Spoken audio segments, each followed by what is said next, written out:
자, 오늘은 이제 우리가 최후의 부활에 대한 거를 좀 같이 보려고 합니다. 지난 시간에는 우리가 예수님의 재림에 대한 얘기를 했어요. 참 어마어마한 얘기를 했습니다. 예수님의 재림의 시기가 언제인지, 예수님의 재림의 특징은 어떤 특징이 있는지, 재림의 목적은 무엇인지, 재림에 대한 우리들의 자세는 어떠해야 되는지 해서 예수님의 재림에 대한 얘기를 했고, 그 전 시간에는 예수님이 재림하시기 직전에 시대와 역사와 사회의 현상이 어떤 것들이 있는지를 보았습니다. 종말론 중에서 이제 오늘은 최후의 부활이라는 이 주제를 가지고 한번 좀 같이 생각을 해보도록 하겠습니다. 정리를 해가면서 얘기를 해보겠습니다. 최후의 부활은 있다. 이렇게 여기서부터 한번 얘기를 해보겠습니다. 최후의 부활이라는 게 있을까 없을까? 그렇죠? 이게 굉장히 중요한 문제입니다. 아주 중요한 문제예요. 왜냐하면 부활이 있다라는 사람과 없다라는 사람에 따라서 신앙이 전혀 다른 신앙으로 달라져 버립니다. 유실론, 무실론으로 나눠질 만큼 정말 최후의 부활이라는 게 있는 걸까? 이 부분에 대해서 성경은 최후의 부활을 분명히 말하고 있다는 겁니다. 자, 그런 내용들을 한번 좀 먼저 보도록 하겠는데요. 욥기서 말씀 보겠습니다. 욥기서 19장 6절부터 보시면 자, 욥의 고백 속에 이런 고백이 있어요. 하나님이 나를 억울하게 하셨다. 인생이 힘들어 그래서 하나님이 나를 억울하게 했다. 그리고 자기 그물로, 당신의 그물로 나를 애워싸신 줄 알아야 할지니라. 이렇게. 그러면서 7절에 내가 폭행을 당한다고 부르짖은데 하나님이 응답도 안 해주세요. 나 너무 폭행당해서 힘들어야 하는데 응답도 안 해주시고, 도움을 간구하였으나 정의가 없구나. 그가 내 길을 막아 지나가지 못하게 하시고 내 앞길에 어둠을 두셨으며, 9절에 나의 영광을 거두어 가시며 나의 관모를 머리에서 벗기시고, 10절 사면으로 나를 허르시니 나는 죽었구나. 내 희망을 나무 뽑듯 뽑으시고, 아주 비참한 자기의 모습을 얘기를 하고 있죠. 11절에 나를 향하여 진노하시고 원수같이 보시는구나. 그 군대가 일찍이 나와서 길을 도두고 나를 치면 내 장막을 둘러 진을 쳤구나. 자, 그러면서 계속 이제 이 욥이 자신의 처참한 인생을 얘기를 합니다. 13절에는 나의 형제들이 나를 멀리 떠나갔다. 모든 내가 아는 사람들이 내게서는 낯선 사람이 되었다. 14절에서는 내 친척도 나를 버렸다. 가까운 친지들도 나를 잊었다.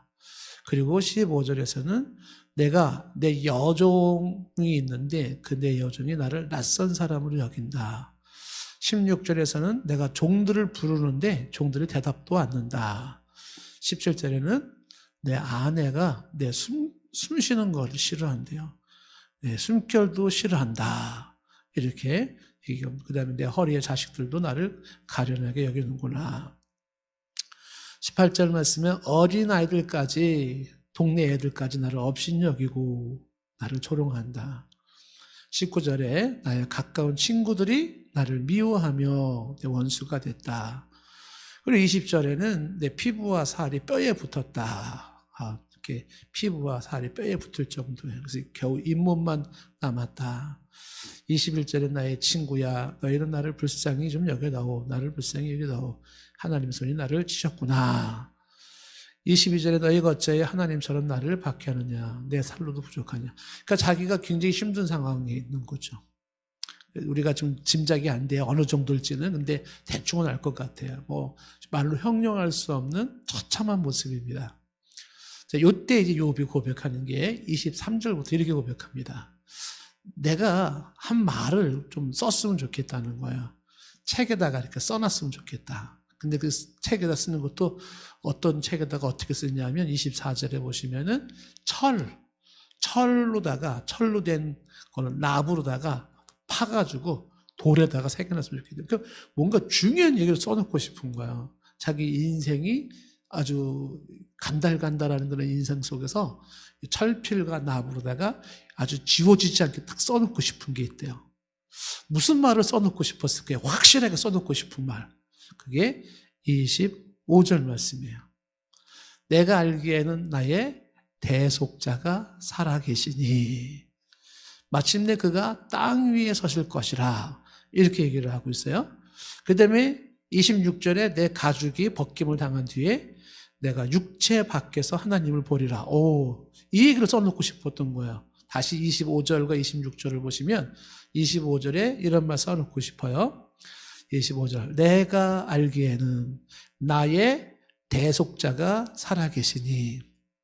자, 여기서 욥이 지금 자기가 처참한 인생입니다. 뭐 동네 애들도 나를 무시하고, 뭐 아내는 내가 숨 쉬는 걸 싫어하고, 뼈와 이 피부는 붙어버렸어요. 살가죽이. 그런데 아직 그런 상황 속에서 나의 대속자가 살아계신다. 여기 대속자라는 요 단어, 대속자, 고엘이라고 하는 히브리 단어인데 이게 구속자예요. 구속자. 그래서 구속이라는 단어를 많이 강조해서 동산교회 성도들이 다른 교회 성도들하고 차이점이 하나 있다면 이런 용어적 차이에서 나타날 거예요. 보통 사람들은 이 구속이라는 단어를 구분 없이 사용되어지죠. 동산교회 성도님들은 이제 하도 많이 얘기했기 때문에 구속이라는 단어가 알 거예요. 구속, 속죄와 구원을 합한 말이라고 했어요. 속죄는 예수님한테 쓰는 말이고 구원은 사람한테 쓰는 말이에요. 예수님의 속죄가 있었기 때문에 사람이 구원을 받는 거죠. 그 속죄와 구원을 합한 말이 구속이에요. 구속. 그리고 대속자가 고엘이라는 말이 그런 뜻입니다. 돈을 주고 값을 줘서 사왔다. 종이었던 자를 주인이 값을 치렀어요. 그리고서 사서 이 종에게 자유를 준 거잖아요. 그러니까 예수님이 핏값으로 값을 치렀죠. 값을 치렀어요. 그게 속죄죠. 속죄. 그리고 예수님께서 그 죄에 있는 사람들을 사오셔서 자유를 줬습니다. 그 자유를 누린 이 종들이 바로 구원을 받은 거예요. 그래서 그분의 희생과 그 희생으로 얻은 자유자, 이 두 단어가 구속이에요. 그걸 이루는 사람이 구속자, 그걸 대속자 이렇게 말하는 거죠. 그러니까 여러분들이 25절에서 욥이라고 하는 저 인물은 대체 어느 쪽 인물일까 하고, 저 인물이 보통 아브라함 시절 인물로 보통 보거든요. 족장 시대 때 인물로. 그런데 그 옛날에 저 욥이 지참한 삶을 살면서 뭘 얘기냐면 철에다가 써놓고 싶고 돌에다가 써놓고 싶고 그냥 영원히 써놓고 싶은 말이 하나가 있대요. 그게 뭐냐면 구속자가 내겐 살아있다. 여기서 구속자가 누구겠습니까? 저 아시겠지만 예수 그리스도를 말하고 있는 거죠. 그 예수 그리스도가 살아계신다라는 것을 욥이 그 옛날에 이미 어떻게 해요? 예언을 하고 있는 거예요. 근데 그 구속자가 살아계시는데 마침내 그가 땅에 서실 것이라는 거예요. 그 마침내 땅에 선다라는 것이 이게 나타나다 그런 뜻이라 그랬어요. 그러니까 그분이 이 땅에 나타날 것이다. 그 대속자가 이 땅에 나타날 것이다. 이렇게 말씀하고 있습니다. 구속자의 살아계신과 그분의 나타남을 말하면서 이어지는 26절에 뭐라고 말하냐면 내 가죽이 벗김을 당한다 이렇게 했어요. 그 다음에 가죽이 벗김을 당하는 그 후에, 그 가죽이라는 게 육신이에요. 육신이 죽어 썩어진 뒤에 이렇게 되는 거죠. 그때에 내가 육체 밖에서 하나님을 보리라. 그러니까 지금 이 욥은 무슨 신앙을 가지고 있냐면 죽음 너머의 신앙을 가지고 있는 거예요. 그러니까 죽음이 끝이 아니에요. 그분이 살아계시고 구속자가 살아계시고 내가 죽는다고 내 인생의 모든 게 다 종결되고 소멸되고 없어지는 게 아니에요. 욥은 알고 있죠. 이 가죽의 벗김을 당한 뒤에, 즉 그렇게 죽어서 썩은 이후에 나는 육체 밖에서, 이 육신 밖에서 하나님을 나는 볼 것이다 라고 얘기를 하고 있습니다. 그러니까 여기 욥기에서도 강조하기 뭘 얘기하고 있는 거냐면 사람이 죽음은 끝이 아니구나. 죽음은 그 다음에 부활이라고 하는 그 역사가 있구나. 이거를 성경이 증언하고 있다는 겁니다. 이걸 우리가 지금 주목해 보는 거죠. 자, 그래서 예수님께서 이렇게 말씀하셨어요.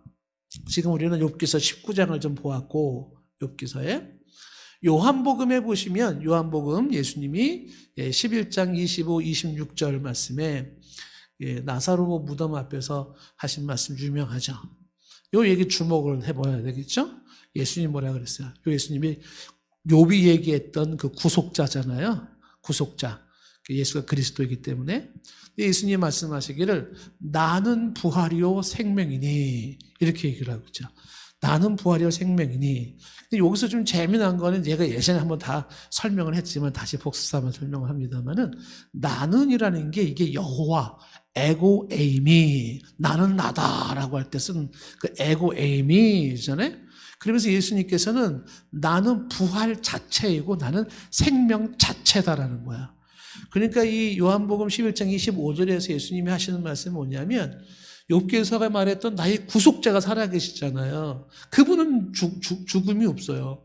그래서 예수님이 말하기를 요한복음 11장 25절에 예수님은 부활 자체이고 생명 자체예요. 그러니까 예수님에게는 죽음이라는 게 없어요. 그에게는 죽음이라는 게 들어올 수가 없어요. 그에게는 오직 부활만이 있고 생명만이 있는 것이 예수님이 말하고 있는 바로 나는 부활이고 생명이니 해서 예수님 자체가 부활이고 예수님 자체가 생명이다라는 거예요. 이 예수님이 부활이고 생명이라고 하는 이 전제가 있기 때문에 모든 사람들은 부활을 하게 되는 거예요. 이 전제가 없으면 사람들의 부활을 논할 게 없어요. 그러는데 생명이신 그분, 부활이신 그분이 있기 때문에 이 부활이 가능한 거죠. 그래서 25절에 계속 말하기를 나는 부활의 생명이니 나를 믿는 자는 죽어도 살겠고 분명하게 예수님이 말하잖아요. 죽어도 산다는 게 뭐예요? 부활한다는 겁니다. 죽으면 끝이고 이게 아니라 죽어도 산다, 부활한다 이렇게 얘기를 하고 있는 거죠. 이어지는 26절에 무릇 살아서라는 것은 다시 말해 살아서라는 것은 생전에 이렇게 현재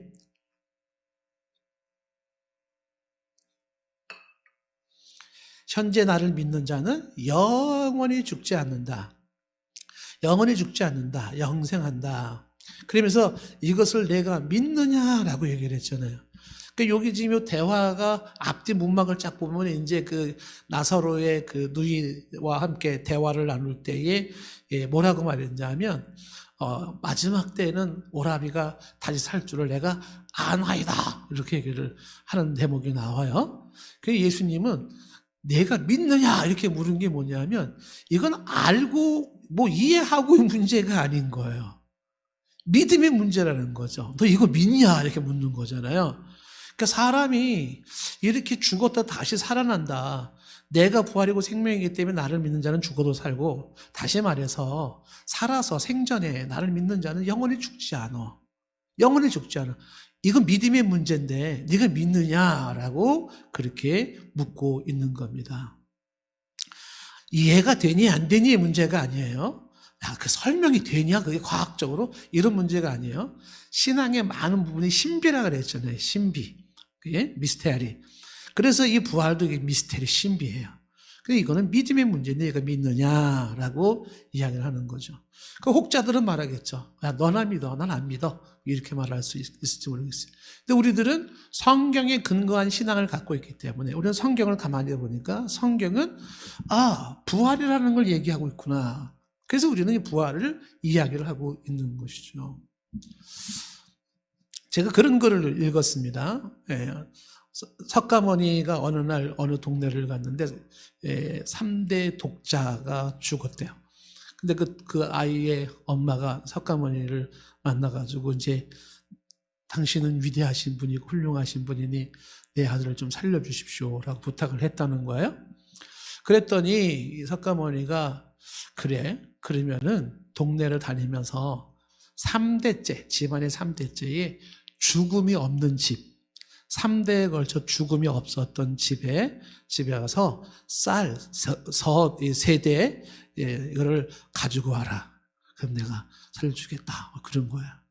그래가지고 부인이 막 발이 불이 나도 동네방네 다니면서 3대째 죽음이 없는 집을 찾아다녔대요. 그런데 3대에 걸쳐서 죽음이 없는 집이 한 집도 없더라는 거예요. 다 죽음을 경험했다라는 거예요. 그래서 이 부인이 돌아와서 석가모니가 그래, 그 3대째 죽음이 없는 집에서 쌀을 좀 가져왔냐 하니까 부인이 그런 집은 한 집도 없습니다 얘기를 했대요. 그러니까 이제 석가모니가 하는 말이 이렇게 되는 거죠. 그래 봐라, 생자 필멸 회자 정린이라, 이렇게 얘기를 했다는 거예요. 그게 무슨 말이냐면 생자 필멸, 살아있는 자는 반드시 죽을 것이고 회자 정리, 만나는 자는 반드시 헤어지는 것이 이 친이라. 그러니까 어떻게 해요? 살았다는 건 그건 반드시 죽게 되어 있는 것이고, 만났다면 반드시 이별하는 게 이게 이치다. 이걸 깨달아야 된다. 그러니까 이 부인이 역시 훌륭하신 스승님, 저에게 깨달음을 주셔서 감사합니다, 이렇게 한 거예요. 근데 요 유사한 사건이 예수님한테 있었어요. 예수님이 길을 가는데 나인성을 들어갈 때 나인성 아들이 죽었어요. 아들을 살려달라고 막 그랬습니다. 그때 예수님께서 누가복음에 7장에 보시면 7장 14절에 예수님이 이렇게 말해요. 가까이 가서 관에다가 손을 대시죠. 그 맨자들이 섰어요. 그러니까 예수님이 이르시되 청년아 내가 네게 말하노니 일어나라 그랬어요. 그러니까 15절에 죽었던 자가 일어나는 겁니다. 일어나는 거예요. 말도 하는 거예요. 예수님께서 그를 어머니에게 주었습니다.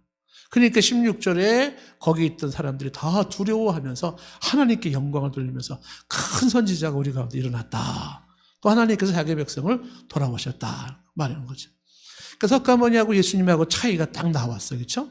석가모니는 사람은 살았다는 건 반드시 죽는 것이야, 이거를 깨달아야 하느니라. 근데 예수님은 죽었다 그러니까 어떻게 예수님은 살려낸 거예요. 그냥.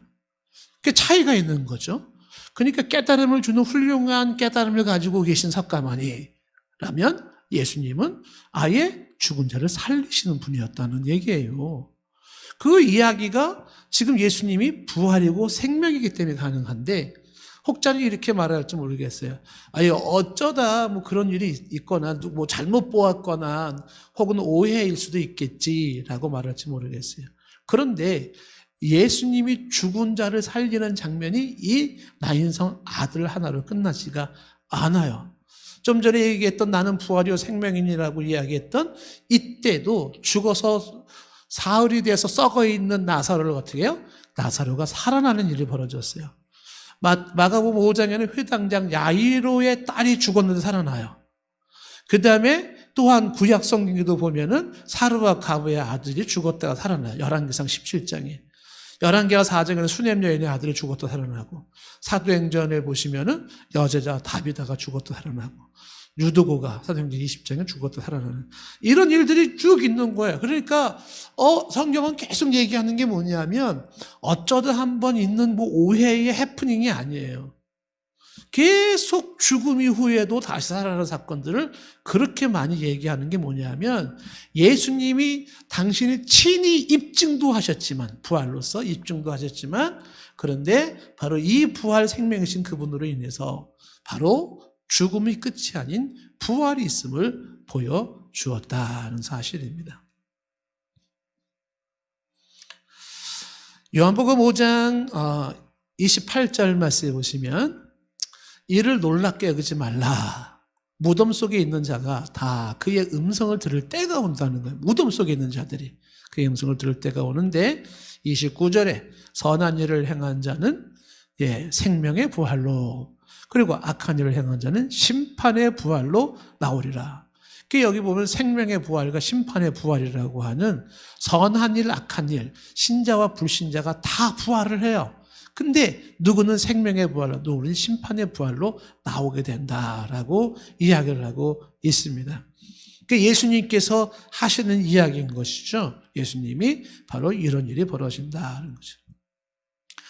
초대교회의 역사를 보면 이제 참 은혜가 되는 게 참 많이 있어요. 그 중에 하나가 어떤 순교자 한 분이 이제 죽음을 처했는데, 집행관이 그 순교자 크리스찬에게 이런 말을 한 거예요. 보십시오. 사는 게 즐겁고 죽는 게 고통스럽지 않소? 그러니 그리스도를 부인하시고 사시오. 죽는 게 얼마나 고통스럽겠어요. 그러니까 사는 게 즐겁고 죽는 게 고통스럽지 않냐. 그러니까 이 순교자가 하는 말이 다가올 영원한 죽음이 고통스럽고 다가올 영원한 삶이 즐겁소이다. 그러니까 이 사람은, 이 집행가는 지금 사는 게 즐겁지 죽는 게 무섭잖아. 두렵잖아요. 고통스럽다. 그러니까 순교자는 부활신앙이 있었죠. 그래서 지금 여기서 내가 죽는다 하더라도 다가올 영원한 죽음이 고통스러운 것이고 다가올 영원한 삶이 즐겁다.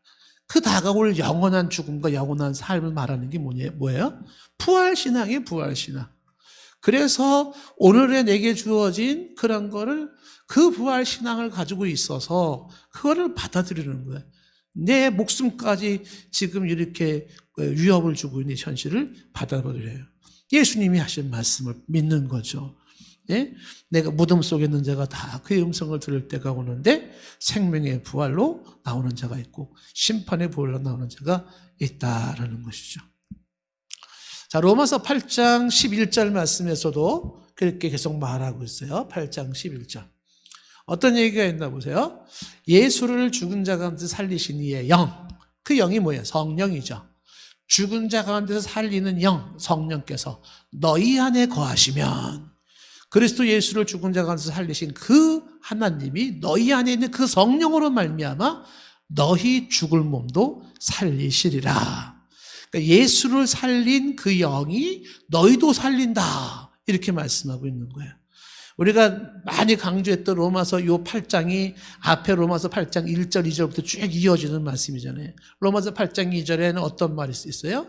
그리스도 예수 안에는 생명의 성령의 법이 있어. 예수 안에. 그 생명의 성령의 법이 뭐라 그랬어요? 생명을 주는 성령의 법이에요. 그것이 있기 때문에 그리스도 예수 안에는 생명의 성령의 법 때문에 죄와 사망의 법이 통할 수가 없어요. 오직 부활의 신금은 생명이신 그분이시기 때문에 여기는 죽음이 존속할 수가 없어요. 죄와 사망이 존재하지 못하는 거예요. 영원한 찬란한 빛이신 그분이시기 때문에 죽음이라는 어둠이 공존할 수가 없어요. 존속할 수가 없는 거예요. 그래서 이 예수 안에서 지금 생명의 빛이신 그분이 계시기 때문에 죄와 사망에서 너를 구원하기 때문에 누구도 정죄할 수가 없는 거예요. 예수 안에 들어가는 자, 예수를 믿는 자에게는 죄와 사망의 법에서 해방되는 거예요. 왜? 그 예수님은 바로 부활이요 생명이기 때문에. 그 역사를 이뤘던 성령께서 로마서 8장 11절에 너희 안에 거하시면 너희도 죽은 데서 살린다 이렇게 말씀하고 계시는 겁니다. 그러니까 성경은 계속해서 뭘 얘기하고 있냐면 부활의 사실성을 말하고 있는 거예요. 부활의 사실성. 자, 이 부분은 부활의 사실성이라고 하는 이 부분은 엄청나게 중요한 이야기예요. 왜 엄청나게 중요하냐 하면 대표적으로 C.S. 루이스라는 사람이나 블론즈 파스칼 같은 사람들이 아주 심지어 강조하는 게 뭐냐면 딴 얘기할 거 하나도 없다는 거예요. 그냥 단도직입적으로 얘기하면 이거 하나만 가지고라도 우리는 예수 그리스도를 믿을 만하다 이렇게 말하는 거죠. 이거 하나만 가지고도 예수님께서 지금까지 그분의 진정성을 드러낼 수 있는 가장 절대적인 것 중에 하나가 뭐냐면 당신이 부활하셨고 당신이 부활을 약속했다는 거예요. 그리고 그 부활이 있다라는 거거든요. 더 뭐가 더 필요하냐는 거야. 그러니까 혹자는 그게 거짓말일 수도 있지. 그 예수님의 부활에 대해서 파스칼은 얘기하잖아요. 만약에 그게 거짓말이라면 그 많은 부활의 목격자들이 어떻게 똑같이 이구동성으로 부활을 말할 수가 있고 자기가 만든 거짓말에 목숨을 내놓고 순교를 할 수 있었겠느냐. 만약에 수많은 사람들이 부활의 증인이 있었을진데 그 중에 한 명이라도 그 진정성 앞에 목숨을 내놓고 죽은 사람이 있다 그러면 그 사건은요 가볍게 볼 수가 없다는 거예요. 그런데 이 부활은 구약에서부터 예언되어져 왔었고 그리고 수많은 목격자들이 있었고 그 신앙 앞에 목숨을 내놓던 수많은 사람들이 있었다는 거예요. 이게 파스칼이 하는 소리예요. 여기에다 뭘 더 얘기를 할 수 있겠냐. 그러니까 C.S. 루이스도 하는 말이 이게 최고의 신앙이라는 거예요. 그러니까 이런 예수 그리스도의 이런 신앙에 집중하지 못하는 다른 부수적인 것에 집중해서 이런 것을 놓치지 말게 해라. C.S. 루이스 하는 얘기는. 그러니까 이 부활의 사실성이라는 게 굉장히 중요한 내용이에요. 이게 정말 사실이냐는 거죠. 그게 사실이라 그러면은 더 이상의 신앙에 대해서 뭐라고 저라고 할 얘기가 없어요. 자, 계속해서 한번 보겠어요. 고린도전서 15장 12절에 보시면 그리스도께서 죽은 자 가운데서 다시 살아나셨다 전파되었는데, 근데 전파되었는데 너희 중에서 어떤 사람은 어찌 죽은 자 가운데서 부활이 없다 하느냐. 야, 부활이라는 게 어디 있어? 아니, 예수님 살아나셨다니까요. 에이, 아니야, 부활은 없어. 이 부활이 없다고 말했던 사람들은 예수님 당대부터 있었어요. 사두개인. 그 사두개인들은 부활이 없다고 믿었던 사람들이에요. 자, 그래서 계속해서 말하죠. 13절에 만일 죽은 자의 부활이 없다면, 부활이 없는 거라면 그리스도도 다시 살아나지 못하셨으리라. 그리스도 다시 살지 못했겠죠. 그리고 14절에 그리스도께서 다시 살아나는 게 없었다면, 부활이 없었다면 우리가 전파하는 것도 헛것이요. 우리가 전파하는 게 뭔데요? 그리스도의 복음이에요. 그리스도의 복음을 전하는 건 헛것이다. 무의미한 거다. 쓸데없는 거다. 그렇게 말하는 거예요. 그리고 너희 믿음도 헛것이며. 그렇죠. 그 예수를 믿는다는 믿음이 다 부질없는 것이 되겠죠. 15절에 또 우리가 하나님의 뭐로 발견돼요? 거짓 증인으로 발견되리니. 만약에 부활이 없다 그러면은 기독교가 인류 최대의 사기 행각을 한 거예요.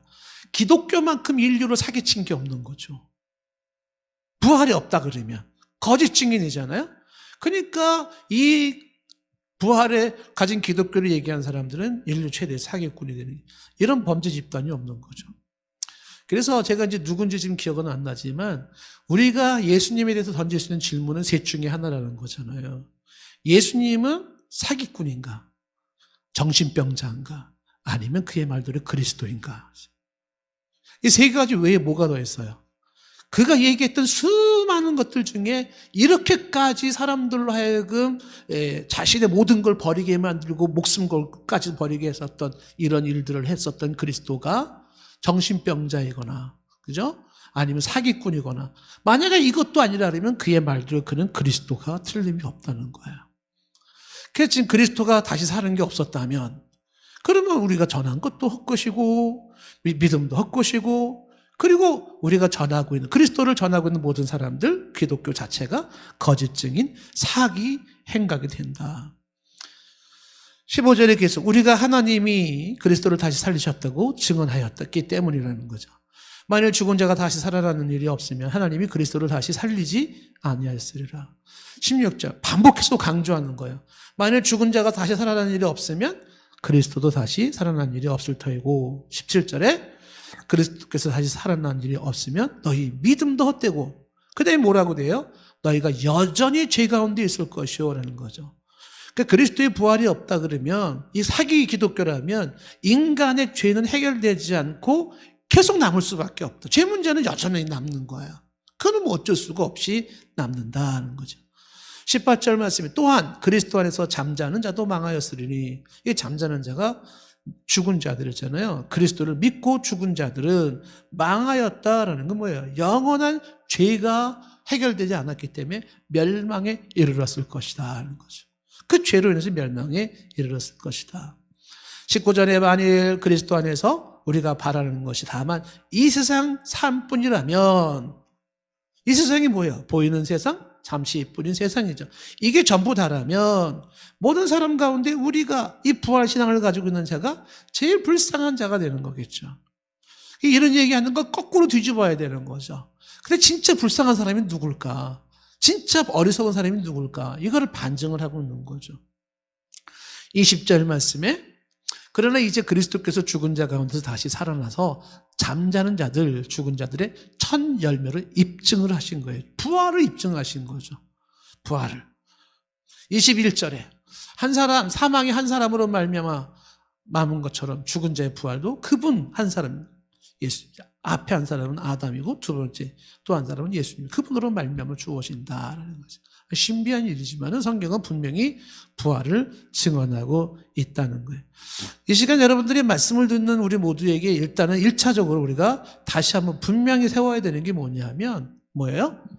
부활이 있다라는 거예요. 부활이 있다. 죽음이 끝이 아니라는 거예요. 많이 얘기했어요. 우리가 종말론 얘기할 때 죽음은요, 영원한 세계로 들어가는 관문이에요. 새로운 시작점. 그 끝이 아니에요. 새로운 시작점이다라고 하는 거예요.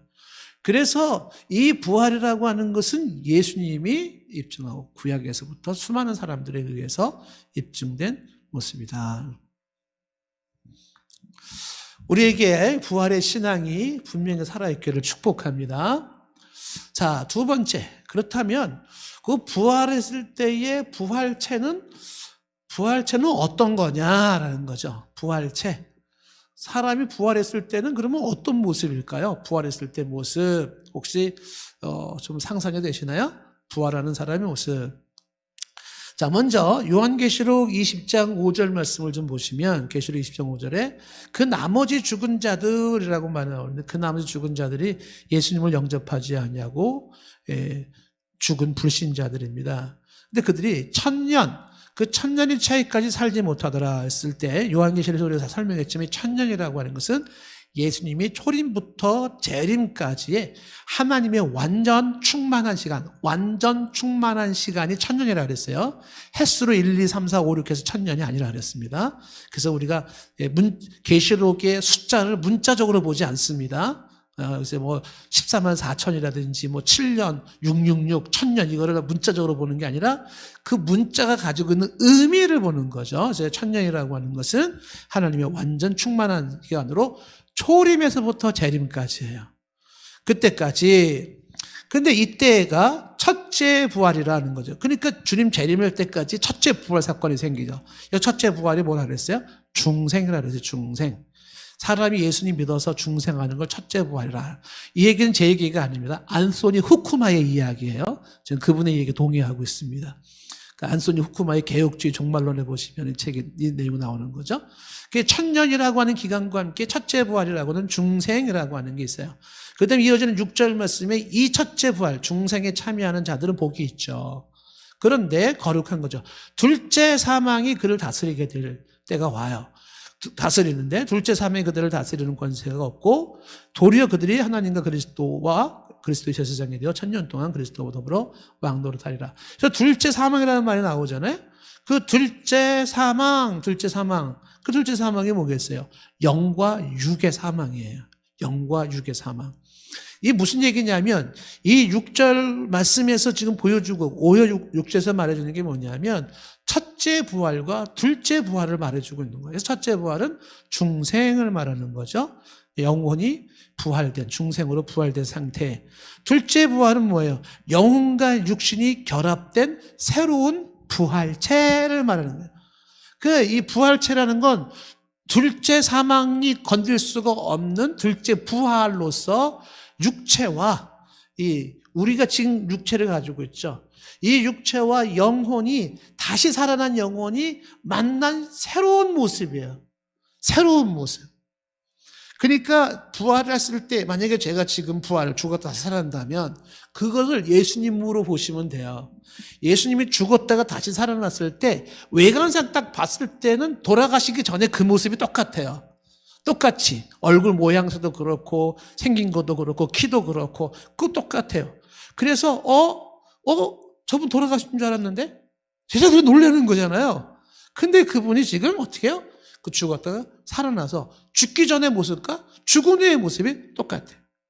그런데 그러면서도 죽기 전의 모습과 부활하신 모습에 결정적인 차이가 있어요.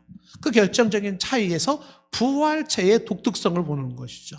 먼저 지금 요한계시록 얘기하고 있는 이 부분이 뭐예요? 지금 첫째 부활과 둘째 부활의 개념을 보면서 영육이 결합된 둘째 부활을 말할 수가 있어요.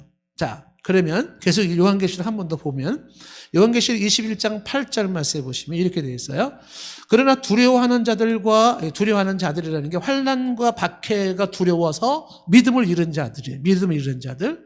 그러니까 두려워하는 자들과 그 다음에 믿지 아니하는 자들과 흉악한 자들과 살인하는 자들, 음행하는 자들, 점순가들, 우상 숭배하는 자들, 여기까지 앞에 두려워하는 자들과 여기 우상 숭배하는 자들까지 여기가 하나의 관사로 다 묶어져 있다는 거. 하나의 관사로. 그 하나의 관사로 묶어져 있어서 요거를 같은 그러한 이제 부류의 사람들로 보는 것입니다. 한 그룹의 사람들, 결국은 예수를 믿지 않는 사람들이에요. 끝끝내 예수를 믿지 않는 사람들인데 그걸 하나의 그룹으로 본 것이죠. 이 사람들과 함께 거짓말하는 모든 자들은 진리를 떠나서 거짓에 동참한 자들, 거짓을 조성하는 자들이에요. 진리를 거부하게 만드는 자. 이런 사람들이 다 어디를 가냐 하면 불과 유황에 타는 곳에 던져지잖아요. 그 불과 유황에 타는 곳이 뭐예요? 영원한 형벌의 장소로 지옥이에요. 지옥에 들어가는 자들이죠. 이 지옥은 누구를 위해 준비되고 있어요? 사탄과 귀신들을 위해 준비되어 있는 거예요. 근데 이 사탄과 귀신들이 준비되어 있는 그곳에 거기에 빠지는 자들이 있어요. 누구예요? 결국은 하나님을 대적하고 하나님을 믿지 않는 거죠. 하나님의 관계가 깨진 자들이에요. 예수님을 통하여서 하나님과 관계가 회복되는 그런 것이 없어서 지금 얘기했던 두려워하는 자들부터 거짓말하는 자들까지 이런 자들이 그 사탄을 위해 준비되어 있고 그 귀신을 위해 준비되어 있는 그 지옥으로 그들이 들어가요. 이거를 둘째 사망이라. 이 둘째 사망이 영원한 죽음이라고 보는 거죠. 하나님과 영원히 분리된 모습이라는 것입니다. 자, 그러면 이게 두 번째 사망이라는 게 있고 두 번째 부활이라는 게 있구나. 이게 영육의 그런 결합된 상태에서의 죽음과 부활의 모습이다. 그러면 이제 그 모습은 어떤 모습일까라는 거를 조금 더 정확하게 본다면 이렇게 볼 수가 있는 거죠. 자, 에베소 24장, 누가복음 24장을 보겠습니다. 거기 가면 엠마오로 내려간 제자들의 모습이 나오는데 누가복음 24장 30절 말씀이에요. 그들과 함께 음식을 예수님이 먹어요. 엠마오로 내려갈 제자들이 둘이 내려갔는데 누가 나타나가지고 막 설명을 해주는 거예요. 야, 너네들 어디 가냐? 우리가 믿던 선생님이 죽어가지고 이제 희망도 없고, 고향으로 간다. 그러니까, 야, 너 그분이 평상시 얘기해준 거 생각 안 나? 무슨 생각이 난다는 거야? 그 율법과 선지자들의 말씀에 의해서 죽었다가 3일 만에 부활한다는 그런 얘기 막 설명을 이제 막 해준 거예요. 그러면서, 왜 우리가 그 말을 왜 생각을 못하고 있었지? 우리 선생님이 죽었다가 다시 살아나네. 고난당하고 살아나는 건데? 그러면서 이제 그 누군가가 설명해준 그분과 함께해서 셋이서 음식을 막 먹는 거예요. 음식을 먹는데, 그분이 축사를 하시는 거예요. 그 떡을 떼어주는데, 이거 어디서 많이 경험한 건데? 이게 축사를 하시고 떼어주시니, 이게 누구? 혹시 당신이 이러고 있는 거겠죠? 31절에. 그들이 눈이 샥 밝아지면서 그인 줄 알았어요. 그러니까 예수님 보고 놀랐는데, 근데 그 순간에 예수님 어떻게 해요? 샥 사라져 버렸어요. 좀 전에 음식 나눠주는 분 여기 있었잖아. 어디 가셨어? 그렇게 되는 거야. 그 예수님이 부활체의 모습이 이제 이렇게 나타나는 거죠. 분명히 대화했고 눈앞에 보였고, 근데 그분이 순간적으로 사라져 버리셨어요. 자, 이런 일이 그 다음에 계속 보시면, 그래서 이제 이 제자들이 33절에 어떻게 해요? 그때로 일어나 예루살렘으로 들어가 보는데 11 제자들이 그들과 함께 한 자리에 모여서 제자들이 웅성웅성대고 있는 거잖아요. 주께서 과연 살아나시고 시몬에게 보이셨대. 들었어? 어쩌니 저쩌니 막 이러고 있는 거죠. 그때 35절에 그 엠마오로 가던 두 사람도 길가에서 된 일, 예수님께서 떡을 떼심으로 자기들에게 알려주신 거, 그걸 얘기를 하는 거예요. 그렇게 막 그랬어? 너 봤단 말이야?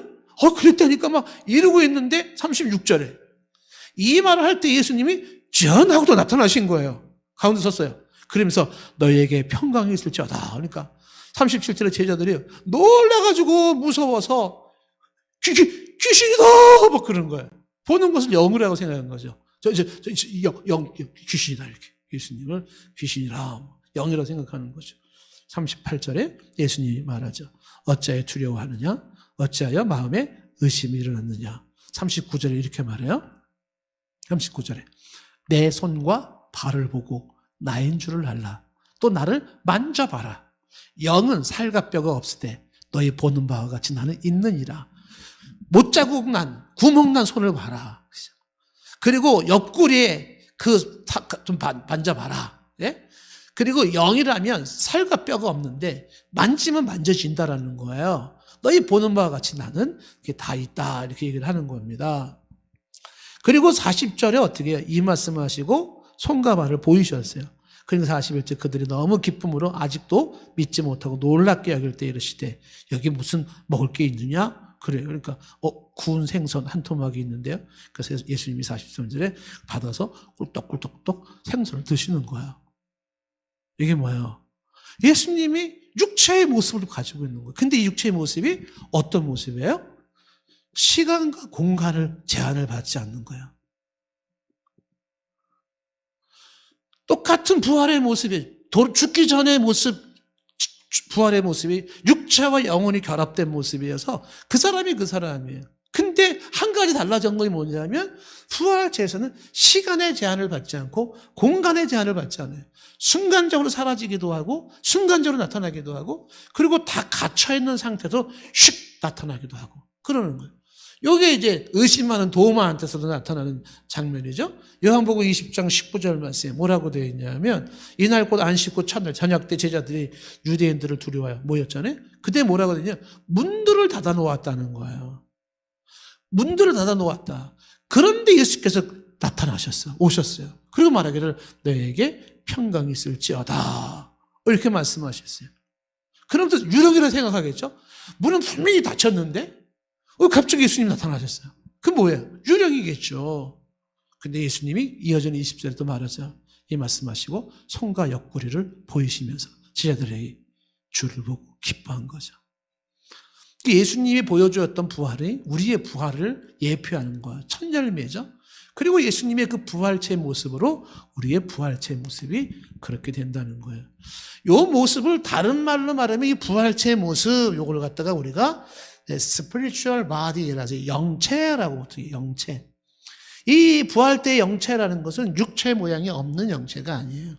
그 영체라고 하는 것은 똑같은 육신을 가지고 있지만 그때는 어떻게 돼요? 더 이상의 썩지 않고 고통받지 않고 병들지 않고 죽지 않는 강하고 영광스러운 최상 최고의 상태로서의 그 부활체가 영체라는 것이에요. 그래서 제가 이제 시간상 말씀드리지 않지만 나중에 다시 설명하지만은 성경에서 얘기했었던 new, 새롭다라는 두 단어를 얘기했었잖아요. 새롭다라는 두 단어. 그렇죠? 두 단어 기억나시나요? 네오스, 카이노스라는 단어를 얘기를 했어요.